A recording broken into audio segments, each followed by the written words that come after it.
Third case we will see for any kind of load, whether it is resistive, inductive, capacitive, हमने बात की थी.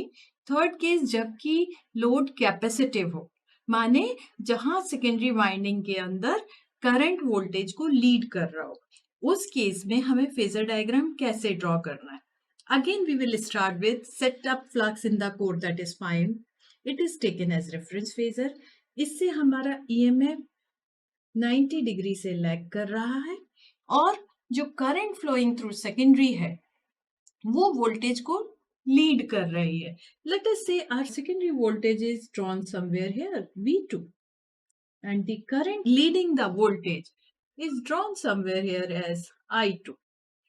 Angle between these two, power factor angle of secondary is phi2. अब क्या होगा, हमें secondary winding में जो ड्रॉप्स है उनको देखना है.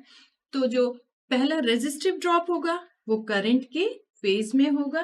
तो let's draw this drop as I2R2. और दूसरा जो ड्रॉप है capacitive drop, that would be leading 90 degree by this. तो यहाँ हमारा आया I2X2. और इन तीनों का समेशन हमें क्या दे रहा है, secondary induced EMF that is E2. E2 को हम ऊपर ले जाएं, we can represent by equal and opposite magnitude that is minus E1. अब हमारे पास एक करंट तो है नो लोड करंट, और I2 करंट को भी हम ड्रॉ करें अपोजिट डायरेक्शन में. To get the I1 we get this. और इसका और नो लोड करंट का समेशन हमें कहीं मिलेगा, मान लीजिए I2 का मैग्नीट्यूड ये है, तो हमें इन दोनों करंट्स का वेक्टोरियल सम मिलेगा कहीं यहाँ I1. Okay, so I1 will give you primary current supplied due to this leading current. Okay, I1 would be having some drops in primary resistances. तो मान लीजिए इस E1 में जब हम माइनस E1 में हम जब ऐड करते हैं इन ड्रॉप्स को, तो पहला ड्रॉप होगा resistive drop that is in phase with I1 R1, और उसके बाद 90 डिग्री से उससे क्वाड्रेचर में होगा I1 X1.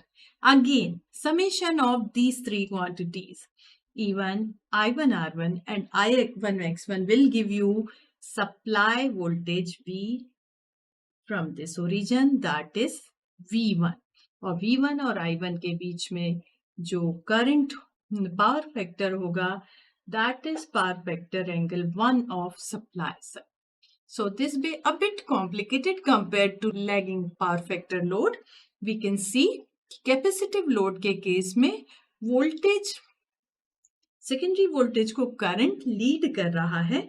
इस वजह से ड्रॉप्स भी हम डिफरेंट तरीके से देख रहे हैं कि I2R2 drop is here, I2X2 is here. Therefore, this E2 may be reduced or less than V2.